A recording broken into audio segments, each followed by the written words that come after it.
We're going to rock out number 3 here. We're given some implicit equations, and we're asked to rewrite them as explicit equations. And if you recall, an implicit equation doesn't have to be a function. For instance, a circle. So give a circle centered at 0, okay, radius of 1.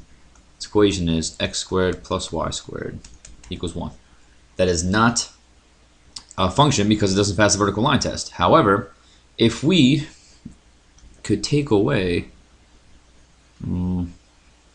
this bottom part here, so let's white him out for a second. If we whited him out,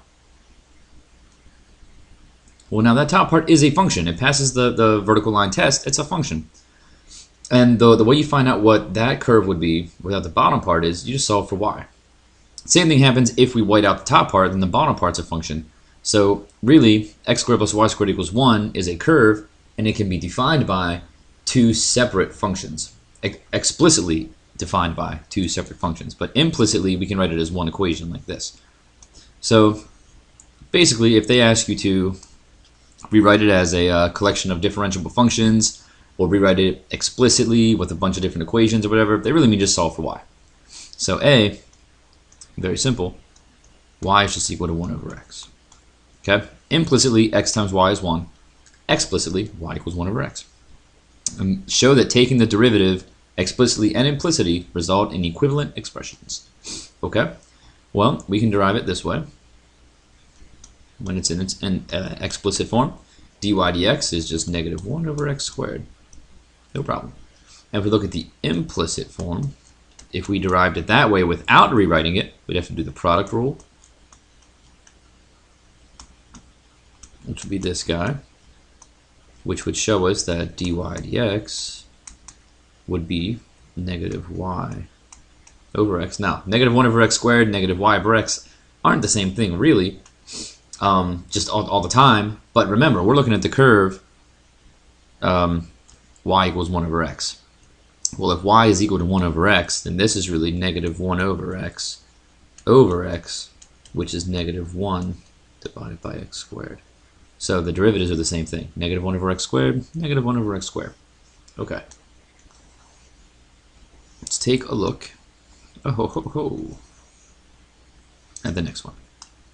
X squared plus y squared is 25. This is a circle. Let's go ahead and solve for it explicitly. You get y squared 25 minus x squared. And when you take the square root, you get plus or minus the square root 25 minus x squared. You got to remember that. Now the plus part, so we can write this as 2 equations. The plus part and the negative part. The positive part and the negative part. Okay, now that circle was just centered at 0 with a radius of 5. This is the best circle I can do. Okay, well, this is 5 and this is negative 5. Same thing up here. 5, negative 5. It's just some really ugly 5s. Doesn't really help much. Okay, and the positive part, the positive square root 25 minus x squared, is this part, the top part. And the negative 25, or square root 25 minus x squared, is this part, the bottom part. So we can have 2 separate y equals equations that make up this one curve, or we can have one implicit equation. So we want to show that the derivatives are the same. This is going to be kind of a pain. But let's just remember here, we got 25 minus x squared and square root and negative 25 minus x squared and square root. And we got this guy. So let's go to the next page here. And we're going to have, if we derive it implicitly, we get 2x plus 2y. dy dx is 0, which is the same thing as dy dx is negative x over y, when you simplify that. Okay? If we derive it explicitly, let's go ahead and we'll look at each one individually. Y was the positive square root 25 minus x squared. Then y prime is going to be, by product rule, 1 half this thing to the negative square, negative 1 half, which just puts a square root on the bottom, times negative 2x. Well, negative 2x is going to cancel here. Or 2 and 2 are going to cancel, and then leaves us with negative x over the square root 25 minus x squared. But 25, the square root of 25 minus x squared is what y is. So this is the same thing as negative x over y. If we look at the other one, negative square root 25 minus x squared, then when we derive it, y prime is the same thing as dy dx. You get dy dx is equal to 1 over 2 of these square roots, okay? 1/2 that thing to the negative. So 25 minus x squared times negative 2x. And that is, again, the 2's cancel, negative x over square root 25 minus x squared. And this is the same thing as, negative x over y, x over the negative, which would be x over y. Did I miss something? X over the negative square root is the same thing as x over y. Not negative y. Why? Oh, because I forgot the negative. There's negative out front, so this is a negative here, negative 1, and the negative makes us a positive. There we go. So this is positive. And that is x over negative y, which is the same thing as negative x over y. There we go. Sorry about that. Missing negative. Okay, so they're the same thing. Alright, next one looks a little bit more complicated. Let's clear all this stuff out too, because we probably need this page. The next one is x squared y squared minus 4x, so all this crap here. Now, solving for y, anytime you have a y squared and another y, you've got to complete the square with your y's. You did this last year in pre-calc. This is going to end up being a circle from, we're going to have to complete the square. We don't have to complete the square with the x's, but we're going to, just to make it a little bit easier for ourselves. So x squared minus 4x plus y squared plus 6y equals negative 9. Okay? And again, we want to solve for y. That's our goal. We want to rewrite this as differentiable functions. And functions just mean you can write it as y equals something. We might have more than one y equals. That's fine. It's a circle, so we are going to have more than one. And anytime you have y squared and a y, do not solve, like, I see this all the time. This is bad. Do not do this. Y squared equals negative x squared plus 4x minus 6y minus 9, okay? And then take the square root. That's bad because, so you end up with that. That's bad because you have y in your answer for what y equals. That doesn't make any sense. That's like defining a word by using the word. All right, and every English teacher will tell you that as a no-no. So we cannot do that. You're not allowed just to solve for one y and leave the other one in there. You got to get y all by itself. And when you have two y's, your task is now to make it somehow become just one y. And the way you do that is you complete the square. So I'm going to complete the square on the x's, which means we're going to divide by 2, so b over 2 is 2, and square it. That's positive 4. Remember, this equals negative 9, but if I add 4 over here, I'm going to add 4 over here. Plus y squared plus 6y divided by 2, b divided by 2 squared is 3 squared is 9. So what I've done, so if we add 9 on this side, we got to add 9 on this side. Because I'm adding those in, I'm changing the problem now. There we go. But if I add it on the other side, I cancel out what I've done. These are still equivalent. This equation and this equation are the same thing.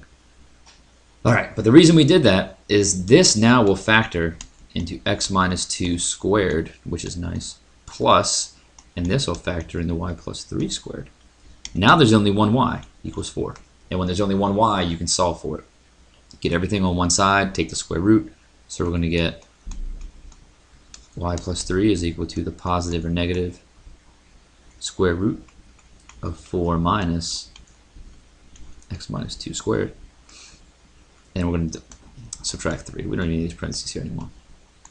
And then subtract 3 off each side. So y is negative 3 plus or minus the square root of 4 minus x minus 2 squared. Okay. A little bit of work. It's okay though. So we've got this happening. Y is two functions. Negative 3 plus the square root, negative 3 minus the square root. And you should expect that for any circle or ellipse or hyperbola even. There's a positive part and negative part. Okay, the positive part is on top, the negative part is going to be on the bottom. So let's derive it. Y prime, right here, if we take just the positive part for right now, okay? The negative part's still there, but let's just look at the positive part. It's going to be negative 3 turns into 0 when you derive it. 1/2. What's inside? 4 minus x minus 2 squared to the negative 1/2 times the derivative of what's inside, which is 2x minus 2 by the chain rule and then product, or power rule. So we have the 2's are going to cancel. We have x minus 2 over the square root of 4 minus x minus 2 squared. Alright, and if we derive the negative part, if we forgot the positive part for a second, okay, negative 3 minus this, then we end up with almost the exact same thing, except it would be negative 1/2 4 minus x minus 2 squared to the negative 1/2 times, oh, this is negative here, sorry, negative 2, so this is negative up top, okay, times the derivative in here is negative out front, negative 2x minus 2. Okay, so, and now in this case, the negatives are going to cancel. So we're going to get 2 negatives cancel, blah, blah, blah, x minus 2 over square root 4 minus x minus 2 squared. Okay. And again, all we're showing here is that if, maybe we should write out this was the positive one. This was y equals negative 3 plus the square root 4 minus x minus 2 squared. Okay, and this one down here was when y was negative 3 minus the square root 4 minus x minus 2 squared. Okay, and they're separate things, so let's draw like a line through there. There we go. So when we have plus, we got this derivative. When we have negative or minus, we have this derivative. And now we're just going to show that if we left it implicitly like this and we derived it, we get the same thing. So we'll derive it. We get 2x plus 2y dy dx. And that's going to be equal to, no, we're not done deriving it, I'm sorry, minus 4. Now it's going to be equal to negative 6 dy dx. So in the end, we get dy dx is equal to negative 4 minus 2x over, oh no, positive 4 because we got to add to the other side, over 2y plus 6. Okay, and these 2's are going to cancel.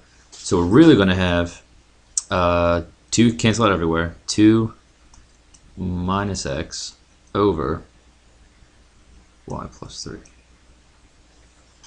Okay, now you can see we've got this guy up here.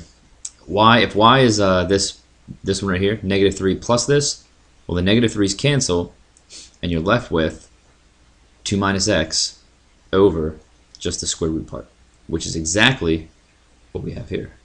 Okay, because the negative makes us 2 minus x. Exactly the same thing. If we have y being this guy right here, well, the 3 and the negative 3 still cancel out because it's going to be y, this whole thing, plus 3. They're going to cancel. We have negative square root of 4 minus x minus 2 squared on the bottom. And the negative is going to flip this guy over to make it x minus 2. So they're the same thing, and you can just plug in y and show that. But that's the basic idea. We showed that the derivatives were the same thing. It's just this one's a little bit nicer because you don't have to solve for y first and then derive, and you only have to derive one thing. Plus there's no square root or anything in there. It just looks a lot nicer implicitly.